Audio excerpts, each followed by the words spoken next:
Hello, good morning everyone. આજે આપણે ધોરણ 12 સાયન્સમાં ચેપ્ટર નંબર 9 સંવર્ગ સંયોજનો વિશેનો અભ્યાસ કરીશું. તો આપણે સંવર્ગ સંયોજનો એટલે શું તેના વિશે આપણે આગળના ચેપ્ટર નંબર 8માં પણ ભણી ગયા છે કે સંવર્ગ સંયોજનો કેવી રીતના બનાવવામાં આવે. તો સંવર્ગ સંયોજનોની બનાવટ આવત કોષ્ટકમાં રહેલા ડી વિભાગના તત્વોથી બનાવવામાં આવે છે. તો જે ડી વિભાગના તત્વો છે તે એની અંદર ધન આયન તરીકે સંકીર્ણ સંયોજનોમાં વર્તે છે. હવે આપણે સંવર્ગ સંયોજનો એટલે શું તો તેની વ્યાખ્યા જોઈએ.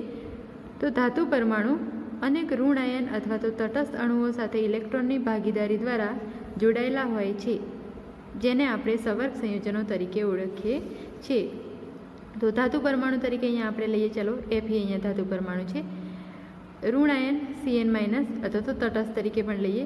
તો ધાતુ પરમાણુ સાથે ઋણ આયન અથવા તો તટસ્થ અણુઓ ઇલેક્ટ્રોનની ભાગીદારી, તો Fe અને Cn છે એ બંને વચ્ચે ઇલેક્ટ્રોનની જે બંધ છે સહસંયોજક અથવા તો સંવર્ગ સહસંયોજક બંધ, તો એ ઇલેક્ટ્રોનની ભાગીદારીથી બંધ છે, તો એ બંધથી જોડાયેલા છે, તેથી તેને સંવર્ગ સંયોજનો તરીકે પણ ઓળખવામાં આવે છે.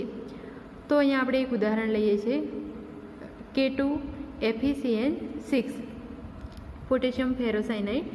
ચલો, તો અહીંયા આપણે જે ઉદાહરણ લીધું છે એની અંદર આપણે જોઈએ કે આખું જે સંકીર્ણ છે એની અંદર કયા કયા બંધ હોય છે. તો એક તો K2 છે, એના પછી એક મોટો કૌંસ છે અને એ મોટા કૌંસની અંદર FeCN6 છે. તો અહીંયા રહેલું જે FeCN6 છે એ આખું અલગ સંયોજન છે અને જે K2 છે એ પણ અલગ સંયોજન છે. તો K2 છે એ +2 તરીકે વર્તે અને FeCN6 છે -2 તરીકે જો આયનીકરણ કરવામાં આવે ત્યારે વર્તે છે.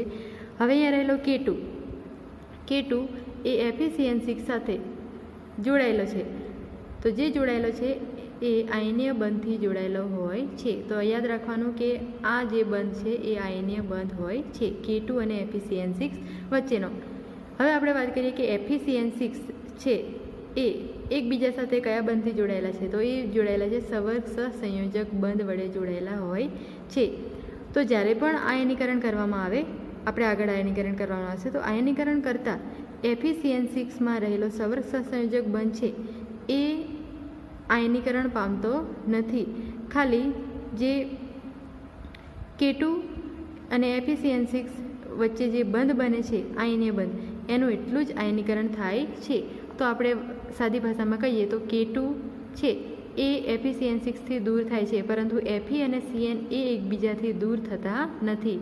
એ એકબીજાથી સંવર્ગ સહસંયોજક બંધથી જોડાયેલા છે અને એ જે સંવર્ગ સહસંયોજક બંધ છે એ આયનીકરણ પામતો નથી, એવું આપણે અહીંયા કહી શકીએ. ક્લોરોફિલ, હિમોગ્લોબિન અને વિટામિન B12 અનુક્રમે મેગ્નેશિયમ આયન અને કોબાલ્ટના સંવર્ગ સંયોજનો છે. તો અહીંયા આપણે વાત કરીએ સંવર્ગ સંયોજનોના ઉદાહરણ લઈએ. તો ક્લોરોફિલ છે, તો ક્લોરોફિલની અંદર અહીંયા કીધું છે મેગ્નેશિયમ જે છે એ તેનું સંવર્ગ સંયોજન છે. હિમોગ્લોબિનમાં આયન આવેલું છે અને વિટામિન B12માં કોબાલ્ટ આવેલું છે. તો અહીંયા જે આપણને સંયોજન આપ્યા છે એ એના મધ્યસ્થ અથવા તો કેન્દ્રીય પરમાણુ તરીકે વર્તે છે. જેવી રીતના અહીંયા આપણે મેગ્નેશિયમ લઈએ તો તેની આજુબાજુ 4N વડે ઘેરાયેલું છે. તો જે મેગ્નેશિયમ છે એ મધ્યસ્થ પરમાણુ છે. તો ક્લોરોફિલમાં મેગ્નેશિયમ એ એનું સંવર્ગ સંયોજન છે. હિમોગ્લોબિનમાં આયન એટલે કે Fe સંવર્ગ સંયોજન છે. એના પછી આપણે આગળ જોઈએ તો સંવર્ગ સંયોજનો છે જેનો વ્યવહારમાં ઉપયોગ કયા કયા ક્ષેત્રે થાય છે. તો જે આપણે જોઈએ તો છે ઘણા બધા ધાતુકર્મ વિધિના પ્રક્રમો, ઔદ્યોગિક ઉદ્દીપન અને વૈશ્લેષિક પ્રક્રિયકોમાં સંવર્ગ સંયોજનોનો સમાવેશ થાય છે. જેમ કે કોબાલ્ટ ક્લોરાઇડ છે જે બી એક સંકીર્ણ છે એ બી પ્રક્રિયક તરીકે વર્તે છે. ધાતુકર્મ વિધિ ચેપ્ટર નંબર 6 એની અંદર પણ ઘણા બધા સંવર્ગ સંયોજનોનો ઉપયોગ થાય છે. સંવર્ગ સંયોજનો વિદ્યુત ઢોળ ચડાવવા, વસ્ત્ર, કાપડ, રંગકામમાં અને ઔષધીય રસાયણ વિજ્ઞાનમાં પણ ઘણા અનુપ્રયોગો છે. એના પછી આપણે મોસ્ટ ઇમ્પોર્ટન્ટ સિદ્ધાંત જે વર્નરનો સિદ્ધાંત છે જેના વિશે આપણે વાત કરીશું. તો વર્નરનો સિદ્ધાંત ઈસવીસન 1866થી 1919માં આલ્ફ્રેડ વર્નરે સંવર્ગ સંયોજનોના બંધારણ વિશે તેમના વિચારો રજૂ કર્યા હતા. તો આલ્ફ્રેડ વર્નર નામના વૈજ્ઞાનિકે જે સૌ પ્રથમ સંવર્ગ સંયોજનો વિશેનો અભ્યાસ કર્યો હતો અને એ અભ્યાસ એ 1866થી 1919માં કર્યો અને તેમના જે વિચારો હતા સંવર્ગ સંયોજનો વિશેના એ એમણે રજૂ કર્યા. તેમણે ઘણા બધા સંવર્ગ સંયોજનો બનાવ્યા અને તેમના ભૌતિક અને રાસાયણિક વર્તણૂકનો સરળ પ્રાયોગિક પદ્ધતિથી અભ્યાસ કર્યો હતો. તો એમાંનું જ એક સંવર્ગ સંયોજન આપણે લઈએ, જેમ કે FeCN thrice plus 3 mall KCN બંનેની પ્રક્રિયા કરી ત્યારે એક આપણને સંવર્ગ સંયોજન મળ્યું, જે સંવર્ગ સંયોજન છે FeCN6 × 3KCN. તો આ બંને સંયોજનને આ પ્રકારનું સંકીર્ણ સંયોજન આપે છે. તો અહીંયા આપણે જોઈએ તો FeCN6 છે જે આખું એક સંકીર્ણ છે અને એની સાથે 3KCN છે એ જોડાયેલો છે. સંકીર્ણ સંયોજનમાં રહેલ ધાતુ પરમાણુ મુખ્યત્વે 2 પ્રકારની સંયોજકતા દર્શાવે છે. વર્નરે કીધું કે સંકીર્ણ સંયોજન જે બનેલું છે એની અંદર 2 પ્રકારની સંયોજકતા હોય છે. તો એ જે સંયોજકતા છે એક છે પ્રાથમિક સંયોજકતા અથવા તો આયનીકારક અને બીજું છે દ્વિતીયક સંયોજકતા જે બિન આયનીકારક હોય છે. એના પછી આલ્ફ્રેડ વર્નરે એક પ્રયોગ કર્યો અને એ પ્રયોગની અંદર તેણે કોબાલ્ટ 3 ક્લોરાઇડ લેવાનું છે. અહીંયા કોબાલ્ટ 3નો મતલબ થશે કે કોબાલ્ટની +3 સંયોજકતા અથવા તો +3 ઓક્સિડેશન આંક. તો આલ્ફ્રેડ વર્નરે કોબાલ્ટ 3 ક્લોરાઇડના એમોનિયા સાથેની પ્રક્રિયાથી બનતા સંકીર્ણો બનાવી અને તેના સિદ્ધાંતની રજૂઆત કરી છે. તેથી તેને આલ્ફ્રેડ વર્નરનો સિદ્ધાંત તરીકે પણ ઓળખવામાં આવે છે. તો આપણે આ જે પ્રયોગ છે એના જે અવલોકનો મળ્યા તેના વિશે આપણે જોઈએ.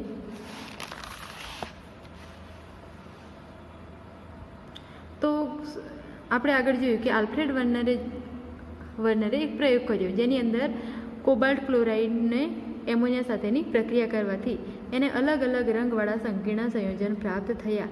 હવે જે પ્રક્રિયા કરી એની અંદર એમોનિયા જ લીધું અને સંકીર્ણ કોબાલ્ટ ક્લોરાઇડ જ લીધું, તો છતાં પણ એને અલગ અલગ રંગવાળા સંકીર્ણ મળ્યા. તો એની અંદર આ પ્રમાણેના રંગવાળા સંકીર્ણ મળે છે. એમાં કોબાલ્ટ ક્લોરાઇડની 6 મોલ એમોનિયા સાથે પ્રક્રિયા કરવાથી હવે અહીંયા જે પ્રક્રિયા થશે એ આ પ્રમાણે થશે. અહીંયા રહેલા જે 6 મોલ એમોનિયા છે એ અહીંયા કોબાલ્ટ સાથે જોડાઈ જશે, એટલે કોબાલ્ટ 6NH3 છે તેને આપણે અલગ રીતે લખીશું NH3 6 ટાઈમ્સ એવી રીતના લખીશું, જે રીતના અહીંયા લખ્યો છે. Cl3 છે એ મોટા કૌંસની બહાર જતો રહેશે, તો અહીંયા આપણે મોટો કૌંસ પાડીશું. આ આખું સંકીર્ણ છે અને Cl3 મોટા કૌંસની બહાર જોડાશે, જે આયનીય બંધથી જોડાશે.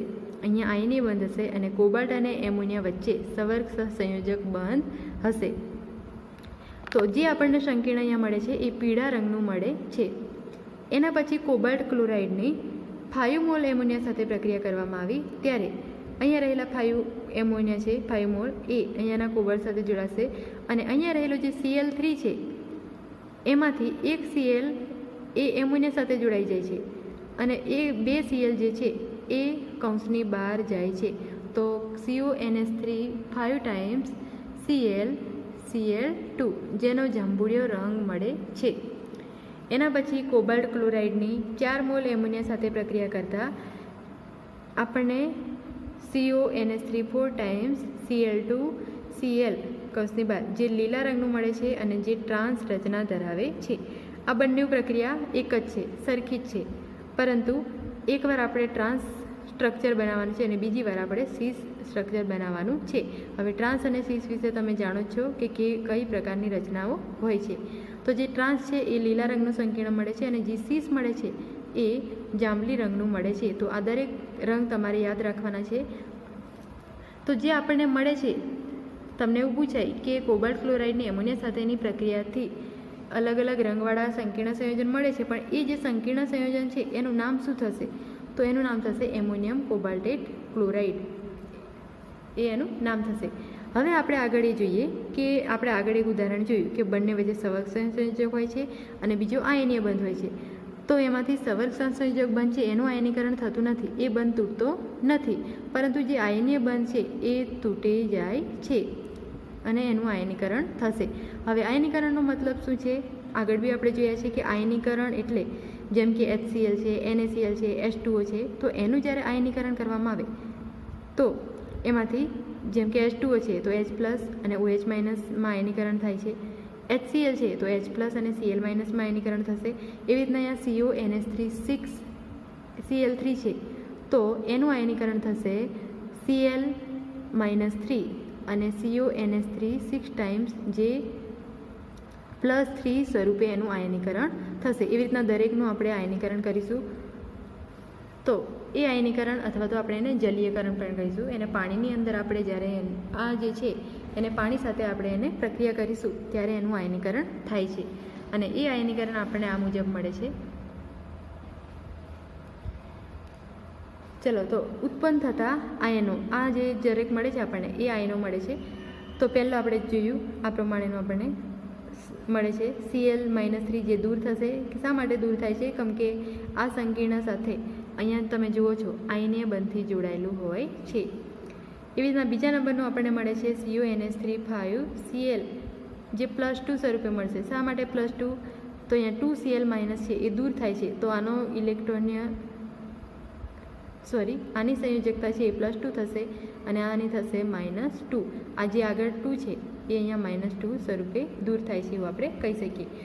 તો અહીંયા એક વસ્તુ ધ્યાનમાં લેવાનું છે કે જ્યારે બી આયનીકરણ કરીએ ત્યારે જે ચાર્જ છે એ સરખા થવા જોઈએ. પછી આપણે અહીંયા -3 અહીંયા Cl3 છે તો આપણે એને -3 સ્વરૂપે દૂર કરીએ અને પછી અહીંયા આપણે +2 લખીએ તો એ ખોટું ગણાશે. બંનેના ચાર્જ હંમેશા સરખા આવે. તો આ -3 છે તો આ +3 થશે, આ -2 છે તો આ +2 થશે, આ માઇનસ છે તો આ કેવું થશે? પ્લસ.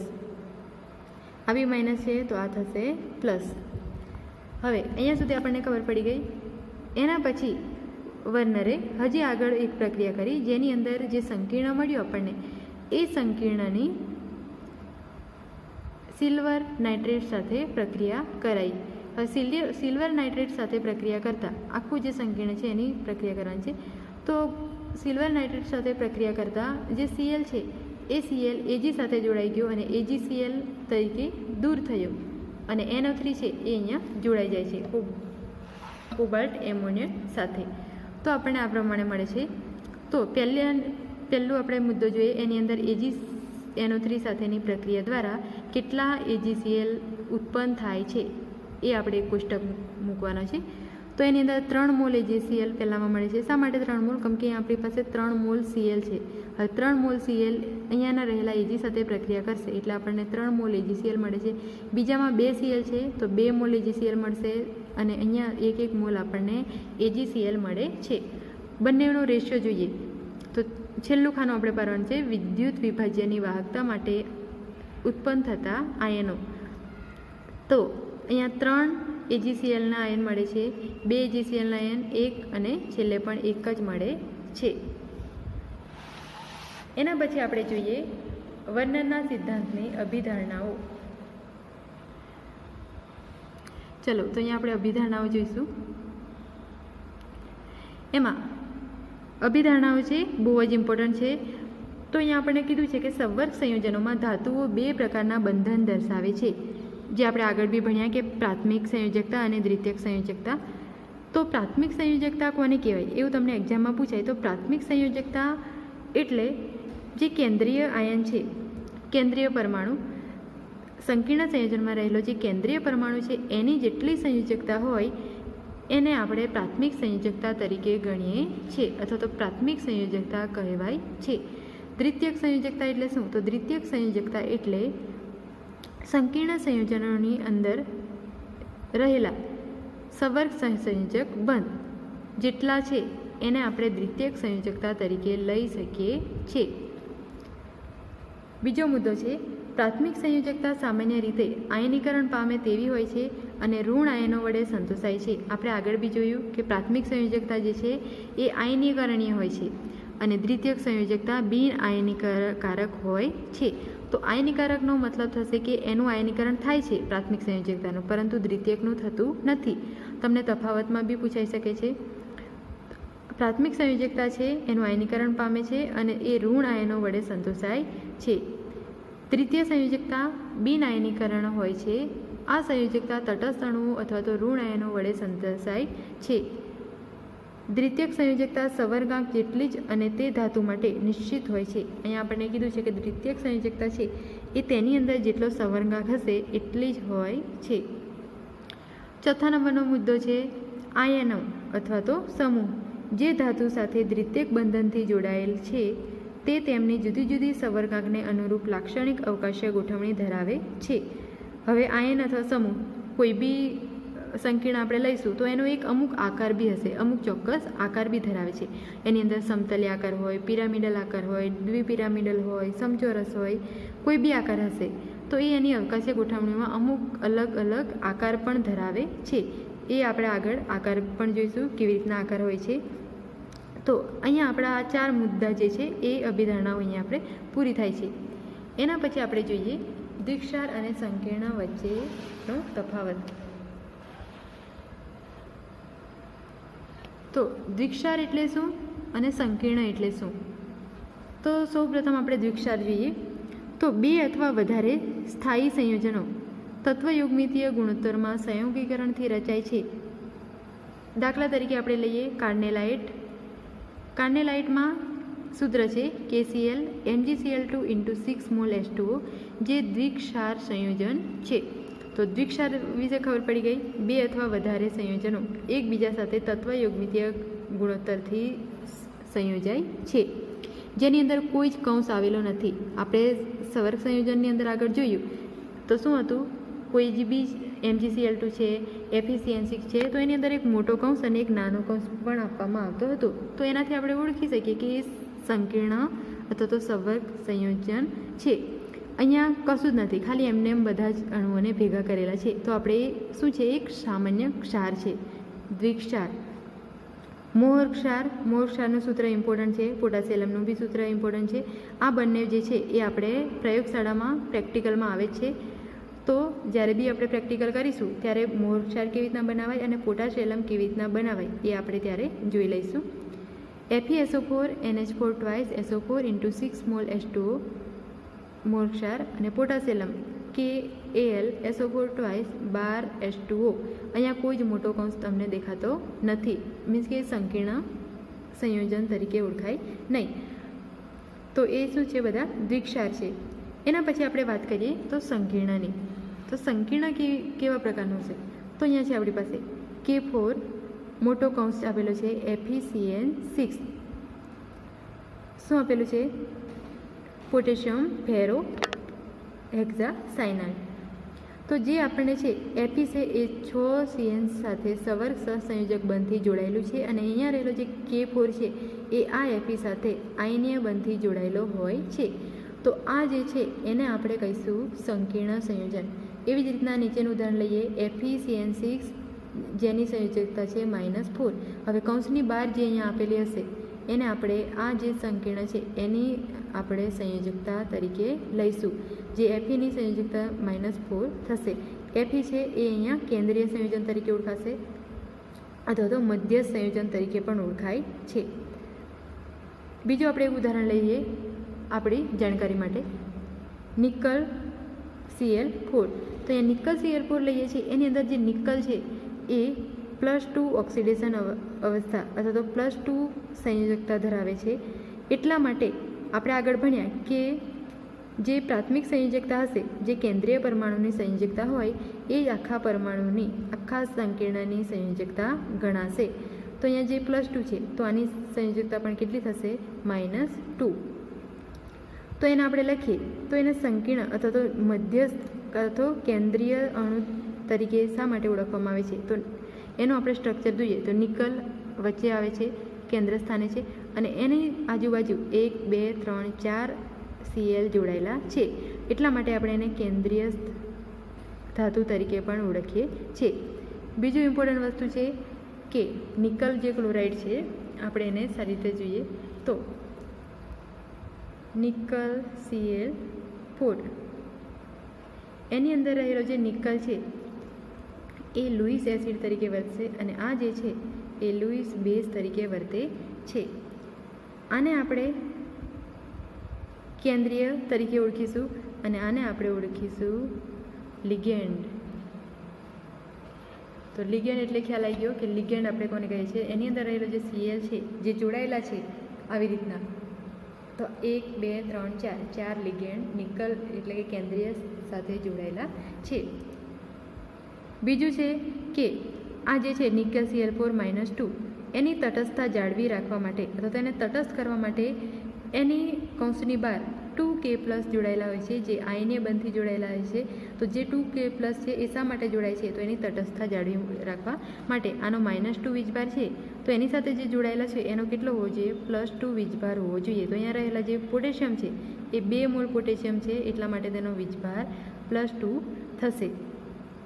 હવે કયો બંધ વચ્ચે હોય છે એ આપણે આગળ પણ જોઈ ગયા.